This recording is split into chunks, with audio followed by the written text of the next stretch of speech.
जय हिंद साथियों, स्वागत है आपका चौबे की चौपाल में। और आज इस चौपाल में हम बात करेंगे भारत के पूर्वोत्तर राज्यों के विषय में। जैसा कि आप सभी जानते हैं, आजकल हमारे जो देश के पूर्वोत्तर राज्य हैं उनके विषय में कुछ ना कुछ आपको सुनने को मिल रहा होगा, तो मैंने सोचा उनके विषय में कुछ जानकारी आपको दी जाए।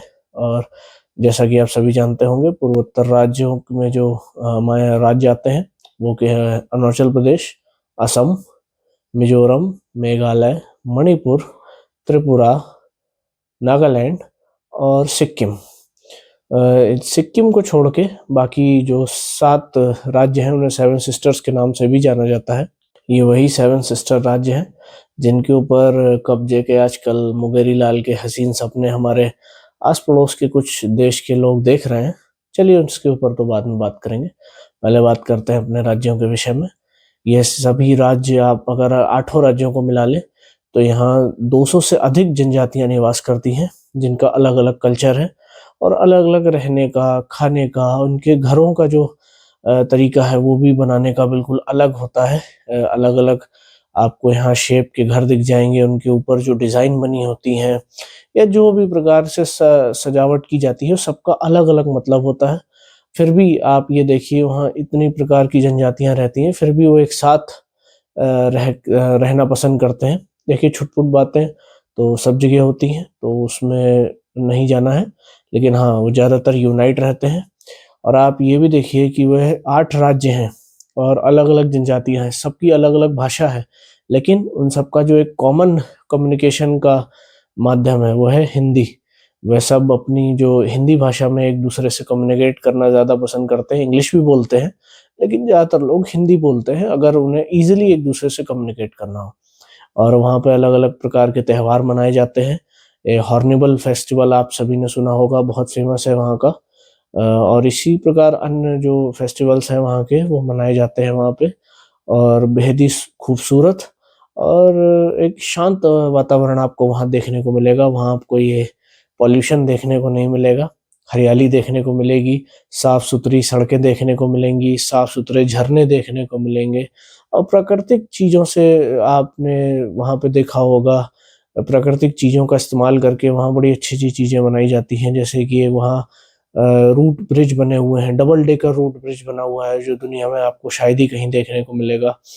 और इसी प्रकार वहाँ हट हाउस देखने को मिलेंगे आपको। और जो बैम्बू है उसका इस्तेमाल बहुत अच्छी मात्रा में किया जाता है। बैम्बू के हाउस देखने को मिलेंगे, होटल्स आपको देखने को मिलेंगे। अभी हाल ही में जो असम में जो असम का एयरपोर्ट है, जहाँ का नए टर्मिनल का उद्घाटन अभी कुछ दिनों पहले किया गया है, उसको बनाने में भी लगभग पूरी टनों बैम्बूस का यूज़ किया गया है और देखने में बहुत खूबसूरत भी लगता है। और जितने वहाँ का जो वातावरण सुंदर है, उतने ही वहाँ के लोग भी बहुत सुंदर हैं। भले ही वहाँ की सड़कें छोटी हों और वहाँ का एरिया थोड़ा छोटा हो, लेकिन वहाँ के लोगों के दिल बहुत बड़े हैं। हमारे देश की परंपरा है अतिथि देवो भव, वो आपको वहाँ सार्थक होती दिखेगी। बड़े प्यार से आपका स्वागत किया जाएगा, अपनी परंपरा से। और जो उनकी सभ्यता की जो भी चीज़ें हैं, वो आपको उनसे इंट्रोड्यूस कराएँगे, आपको उनके बारे में बताएँगे और आपसे भी आपके बारे में पूछेंगे। और बहुत अच्छी तरीके से वो अपने गेस्ट का ख़्याल रखते हैं और काफ़ी ईमानदार लोग वैसे तो वहाँ पे देखे जाते हैं, जो कि इन पे आप पूरी तरीके से ट्रस्ट कर सकते हैं। देखिए, अच्छे-बुरे लोग सब जगह होते हैं, लेकिन हमें जो अच्छे हैं उनको देख के ही उस जगह की वो की जाती है कि हाँ, वहाँ का जो इंसान है वो बहुत अच्छा है। और इसके अलावा आप देखिए, वो लोग बहुत डिसिप्लिन रहना पसंद करते हैं। बहुत सारे हमारे जो देश के वीर सपूत हैं वो नॉर्थ ईस्ट से आते हैं, तो आप उनके अंदर जो डिसिप्लिन है उसे देख सकते हैं। वहाँ पे आप देखिए, सब लोग लेन मार्किंग को इस्तेमाल करते हैं, फॉलो करते हैं। और रोड्स पे आप देखिए, जाम बहुत कम ऐसा होता है कि वहाँ लगता है, और लगता भी है तो वो लोग एक पर्टिकुलर, मैं कह सकता हूँ कि लेन मार्किंग को बहुत अच्छे से फॉलो करते हैं और बहुत अच्छे तरीके से वो हर चीज़ें, रोड की जो सेफ्टी मेजर्स हैं उसे फॉलो करते हैं। हॉकिंग नहीं करते हैं बेफिज़ूल में और बहुत प्यार से रहना पसंद करते हैं। इसके बाद अगर हम वहाँ का जो इंडस्ट्री है उसके बारे में बात करें, तो मैंने आपको बताया बैम्बू की इंडस्ट्री वहाँ बहुत अच्छे लेवल पे है, जहाँ पे आप देखिए बैम्बू की बॉटल्स, ग्लासेस और जो अभी हाउसेस बनते हैं, बैम्बू का बहुत अच्छे से प्रयोग होता है। और भी प्रकार की चीज़ें हैं, वानिकी की बहुत सारी चीज़ें हैं, और भी मतलब वहाँ जो इंडस्ट्री है वो काफ़ी अच्छे से वहाँ रन हो रही है। हस्तशिल्प की इंडस्ट्री बहुत अच्छी है वहाँ पे। तो जो वहाँ पे जो परंपरागत तरीके से ज़्यादातर लोग वहाँ अपनी चीज़ों को बनाना पसंद करते हैं, ताकि वह उससे एनवायरनमेंट को भी नुकसान ना हो और उनका जो रोज़गार है वो भी चलता रहे। बहुत सारे लोग जो अ, हमारे यहाँ मेनलैंड इंडिया में रहते हैं, वो नॉर्थ ईस्ट में ट्रैवल करते हैं, घूमने जाते हैं, और बड़ा वहाँ आप अलग-अलग प्रकार के एडवेंचर कर सकते हैं। जैसे बंजी जंपिंग कर सकते हैं, रॉक क्लाइंबिंग कर सकते हैं, और जिन लोगों को ट्रैकिंग पसंद होती है, वो लोग ट्रैकिंग करते हैं। और भी वहाँ देखने को आप बहुत सारी सुंदर-सुंदर चीज़ें देखने को मिल जाएँगी, और आप बोटिंग कर सकते हैं वहाँ की नीट एंड क्लीन रिवर्स के ऊपर जाके। और सबसे अच्छी बात तो ये है, जो एशिया का सबसे क्लीनेस्ट विलेज है, वो भी हमारे नॉर्थ ईस्ट में ही मौजूद है। मैं उसका नाम ऊपर मेंशन कर दूँगा, गलत प्रोनंसिएशन करूँ इससे अच्छा, मैं वहाँ पे उसको मेंशन कर दूँगा, मेघालय में आता है। और आप देखिए वहाँ पे लगभग हर घर के बाहर आपको वुड का ही, बैम्बू का ही डस्टबिन देखने को मिलेगा, और मतलब काफ़ी साफ-सफाई आपको देखने को मिलेगी। प्रॉपर तरीके से आप देखेंगे, लोग हाइजीनिक लोग होते हैं ज़्यादातर, और आपको वेज, नॉन-वेज हर प्रकार का भोजन आपको वहाँ आसानी से प्राप्त हो जाएगा। और वह लोग वैसे भी जो लोग होते हैं उनसे मिलना-जुलना, बातें करना बहुत पसंद करते हैं। कई फ़ेमस कलाकार भी नॉर्थ ईस्ट से आते हैं, जैसे कि भूपेन हज़ारिका जी, और हाल ही में जिनका अभी निधन हुआ, स्वर्गीय जुबिन गर्ग जी। उनकी आवाज़ ने तो बॉलीवुड को एक नए मायने दिए, और बहुत सारी जो बॉलीवुड की मूवीज़ हैं उसमें उन्होंने अपनी आवाज़ दी थी। बहुत ही प्यारे और बहुत ही मधुर संगीत उनका था, और हाल ही में उनका निधन हो गया। और इसके अलावा आप देखें तो स्पोर्ट्स में भी आपको अलग-अलग जो प्लेयर्स हैं वो देखने को मिल जाएँगे। जो भारत की बॉक्सिंग क्वीन हैं, एमसी मैरी कॉम जी, वे भी नॉर्थ ईस्ट से ही आती हैं। तो ऐसे नॉर्थ ईस्ट ने हमारे देश को बहुत कुछ दिया है, और आगे भी मुझे पूरी उम्मीद है कि नॉर्थ ईस्ट से ऐसे ही कलाकार और खिलाड़ी आते रहेंगे, जो भारत का नाम ऊँचा करेंगे। इसके अलावा अगर हम बात करें कि आप नॉर्थ ईस्ट कैसे पहुँच सकते हैं, तो आप वहाँ पे आप सड़क मार्ग से भी जा सकते हैं, और रेल नेटवर्क तो अभी ही शुरू हुआ है। ज़्यादा राज्यों में रेल नेटवर्क वहाँ पे कनेक्टेड नहीं है, क्योंकि थोड़े दुर्गम क्षेत्र में स्थित है, तो आप समझ सकते हैं।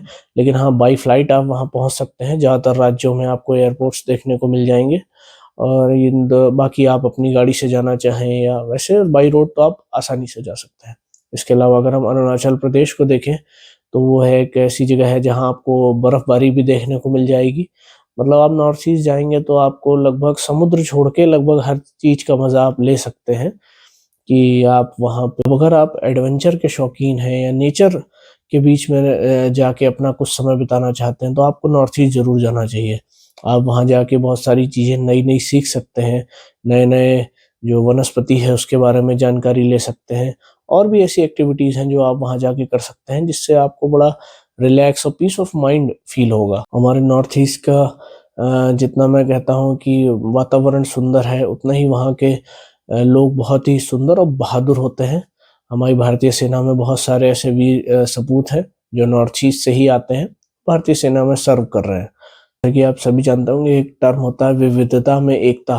तो आप नॉर्थ ईस्ट को उससे देख सकते हैं कि वहाँ अलग-अलग प्रकार की जनजाति के लोग कैसे एक साथ रहना पसंद करते हैं, और अलग-अलग बोली है, भाषाएँ हैं, अलग-अलग खान-पान है, लेकिन फिर भी वो लोग एक साथ रहते हैं, और बड़ा अच्छा-सा उनका एक जेस्चर रहता है। वो बहादुर भी होते हैं, सुंदर भी होते हैं, सब कुछ उनके साथ होता है, टैलेंटेड भी होते हैं। तो ये नॉर्थ ईस्ट का जो हमारा पूरा क्षेत्र है, वो बहुत ही शानदार हैं, तो हमारी भी रिस्पॉन्सिबिलिटी है कि जैसा सुंदर जगह हमें मिल रही है, हमें वैसे ही छोड़ के आना चाहिए। वहाँ पे किसी प्रकार की गंदगी नहीं फैलानी चाहिए, और उनके कल्चर की रिस्पेक्ट करनी चाहिए। बस उनको इतना ही चाहिए कि आप उनके कल्चर की रिस्पेक्ट करें, और वहाँ आएँ तो न्यूसेंस ना क्रिएट करें। और ज़्यादातर लोग जाते हैं तो वह मैं देख रहा हूँ कि अब धीरे-धीरे लोगों के अंदर बदलाव आ रहा है, और लोग जाके वहाँ पे साफ-सफाई का भी ध्यान रखते ही हैं। हाँ, अब थोड़ी-सी बात कर लेते हैं अपने कुछ पड़ोसियों के विषय में, जो ये सोच रहे हैं कि वे नॉर्थ ईस्ट इंडिया पे कब्ज़ा कर लेंगे। तो उनके लिए सिर्फ़ मैं इतना कहूँगा कि आपको अपना इतिहास पढ़ लेना चाहिए, कि आप लोग अपना ही देश नहीं बसा पा रहे थे, वो उसको भी बसाने के लिए आपको भारत की मदद चाहिए थी।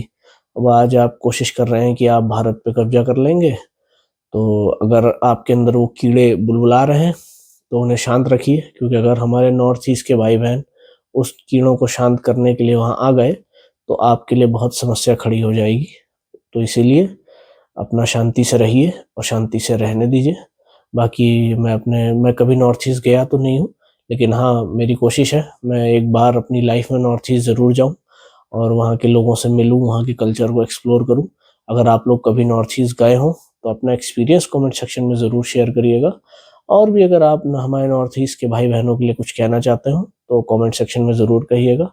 और अगर मेरा कंटेंट आपको किसी भी लिहाज से पसंद आ रहा हो तो चैनल को सब्सक्राइब कीजिएगा, वीडियो को लाइक कीजिएगा और कमेंट सेक्शन में प्यार दीजिएगा। धन्यवाद। जय हिंद।